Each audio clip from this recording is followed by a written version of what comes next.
tiwa nílẹ̀ bàbá mẹ̀kúnnù ẹkú àdúró tiwa o àlè gbàgbé yín láéláé ilẹ̀ Yorùbá o Sunday Igboho ọmọ aládìmú Igboho Sunday mi má já sọlá mi ẹ bá mi kí máa.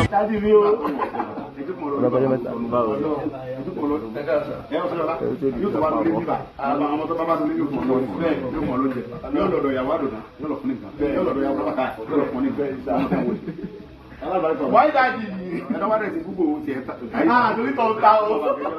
Oh, why chance? Little the down. Only the down. Only double. You got anything about it. Ah, that is for only book where you listen. Baba, I think Baba to look at your own.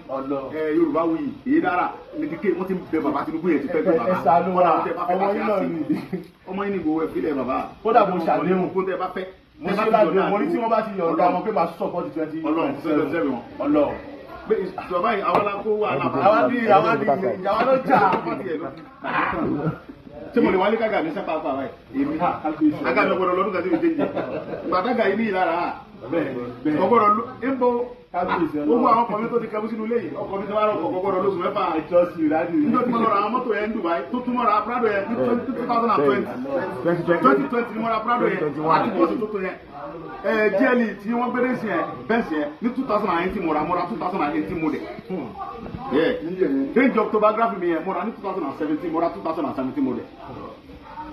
Inú ilé odò àsúnmọ́ ẹ̀ mo gbé wọn. Ọlọ́run máa rẹ̀ gbọ́. Mercedes yẹn abẹ Lexus yẹn tó yẹn ó sì sẹ́ni 200 kilometre.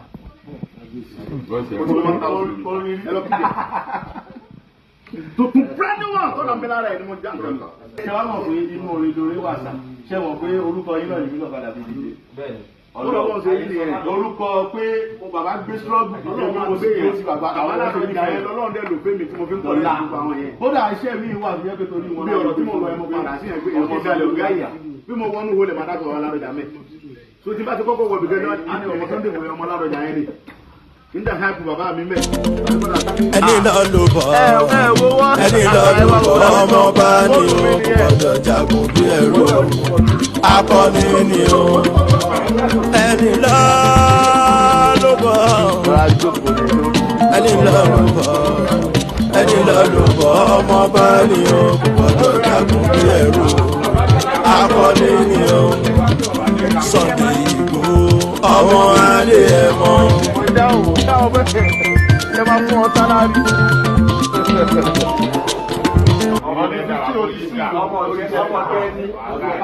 Ìyàwó wọn ọmọ òyìnbó ṣe máa ń lọ fún nìkan. So mo dẹ̀ fẹ́ máa ṣe bẹ́ẹ̀ lọ ó lè bá history ṣé mo ráìtì àlọ́ ọ̀rẹ́tì Ọlọ́run fún ẹ lágbára. torí ọ̀rẹ́tì àwọn mi ò ní fi oṣù yẹn lẹ̀ gbogbo ògbà ọ̀sẹ̀ tó ọ̀rẹ́tì ọmọ. because tabana ń tẹ̀lé adá ń tẹ̀lé Àkàndé ìyọ̀ lọ́lọ́run dá ọ náà and at the same time you are a high priest. ó dẹ̀ tẹ̀ mí lọ́rùn kí wọ́n ṣe báyìí àwọn kò dẹ̀ àtìgbà tí mo sì ní ṣe bá mi kò ní sí ìyàwó tó pè ní ṣe pè fún mi wọ́n máa ń ṣàdúrà ní bí wọ́n ti di July ní ìgbà rẹ̀ àti àtàwọn wà dúpẹ́ òní kódà ìyàwó àdúgbò tẹ̀ lọ sí pẹ́ẹ́tì kan ó ní Ọlọ́run ló ní kí n mọ̀ ṣe kí ní ẹ̀ pé tẹ́lẹ̀tẹ́lẹ̀ kò kọ́kọ́ fẹ́ gbà kan máa ṣe ó ní Ọlọ́run ló ní kí n mọ̀ ṣe ẹ̀ṣà fún àìsàdé wa. In fact mo tún wá rò pé Lẹ́kì ni ire wà. Lẹ́kì kẹ̀ Abẹ́òkúta mẹ́ mo fara mi pamọ́ sí mo ti ń yin jáde. Kò séwé àtẹ̀gbò Lẹ́kì. Dáàdì kò séwé àtẹ̀gbò ní Lẹ́kì. Kò sí fún ọ̀bọ̀ Lẹ́kì. So ilé tó lẹ̀ ṣe.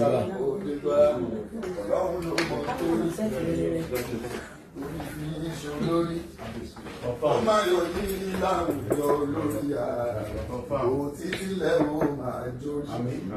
Mo lọ́lọ́ ń lo ọmọ torí, òfìfì ìṣòro lórí. Máyọ̀ ẹ láwùjọ lórí ààrẹ, títí lẹ́wọ̀ máa jórí. Wàfà náà wà líá, àgbéjà lálá mo ń béèrè lọ́wọ́lọ́wọ́ fún Sunday Igboho. Àlàyé ti dé gbogbo Nàìjíríà, a kú oríire. Àlàyé ti dé o, èmi kan tí rí mọ́lẹ̀ kú oríire o. Ọmọ bá ń ṣe ìjọba.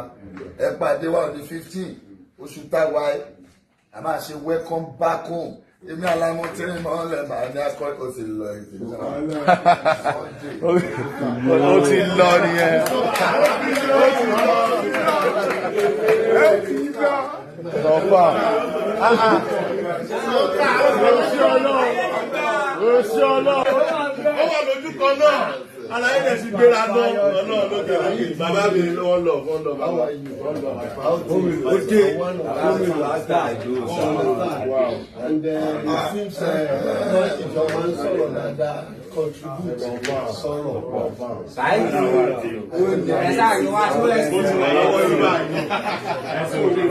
Tí ni ilé dàda. Bàbá Soka. Ńláńlá pàdé ńláńlá lẹ́yìn.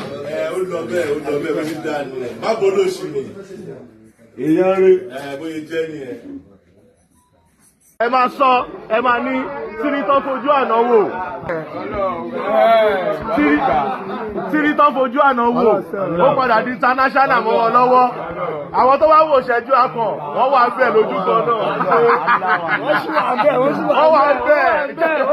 wọ́n wà lójú kan náà àlàyé rẹ̀ ti gbéra gan ọlọ́run lókè lókè bàbá mi wọ́n lọ bàbá wọ́n lọ by far. One of your fans. Wow. Nígbà tí mo bọ́ sábẹ́ comment section nígbà tí mo post èmi àti dáàdì mi ṣẹlẹ̀ yìí fáǹsì ẹ̀yẹ yọ mo kàn dá rẹ́rìn rí pẹ̀lú oríṣiríṣi àwọn kọ́mẹ̀ntì ńláńlá èmi àti dáàdì mi yí yín lójú àbí àwọn ìyàwó ó ní social media ti doubt àlàyé ò mọ Saheed máa láyé àlàyé ò mọ Saheed ṣàkọ lóyà ni Saheed ṣàkọ wà lọ́ọ̀kan ni white àlàyé máa dé tí Saheed òkì ló ń bá. Kì í ṣe bèmí náà kì í ṣe gbogbo aláìkì kámẹ́rà kì í ṣe gbogbo aláìkì picture kì í ṣe gbogbo aláìkì fẹ́fẹ́rìtì kò ń ṣe gbogbo aláìkì kárí mi ara.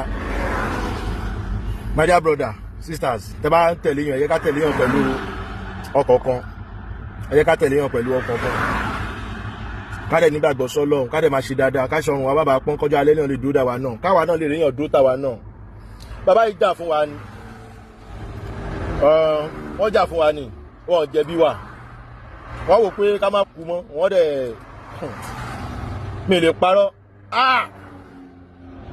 ẹni tó Ọlọ́run bá gbà fún Ọlọ́run gbà fún ni Ọlọ́run gbà fàlàyé gan ó kọjá àwọn màyé tí alà kéékèèké tọkàn ń sọ̀rọ̀ sólóyè ẹni à ó ti yẹ pé kódà ṣé kí n má parọ́ ẹlòmíín ń sọ̀rọ̀ sólóyè kò tó bàtà ẹsẹ̀ olóyè bàtà ni mo sọ̀rọ̀ bàtà.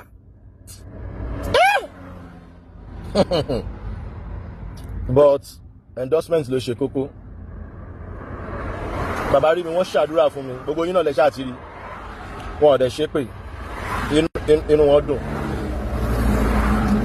ẹ jẹ́ ká máa ṣe dáadáa mo ń tú lẹ́yìn wọn mo ń tú orúkọ wọn ṣe ni mi ò bá jẹ́ torí àwọn ọmọ kan wà tó ń lọ school ní ìkíá mi owó mi ni mo fi sponsor wọn but gbogbo sponsoring yẹn orúkọ olóyè ni mò ń dá ẹ ṣáà pọ̀wọ́ yín náà mo ti ń gba àwọn owó yẹn bí kí n bá yín gbọ́n ṣe kí n gba géènì lórí ẹ̀ kí n ṣe gbá kí n ṣàwo mo ṣáà ọ̀zù bọ̀ a tún fún wa nínú àágùn wa náà a tún ran àwọn ọmọ aláìní lọ́wọ́ ìyẹn tá a bá ti rí ẹ físíkà ni o tí ò ń ṣe pé bí òun parọ́ lórí social media o ayé kan ló wà one love so fún di eléyìí ẹ tún pàdé mi tó bá da on 15 February bógo ṣe ń jẹ́ tọ́lọ́run Igboho ṣà welcome back ó máa done ó ti yé Soka ló ti máa ṣẹlẹ̀ ó máa ṣe kí ni ó máa dán ó máa lọ fà ó máa loud bóyá jẹ́ nìyẹn one love.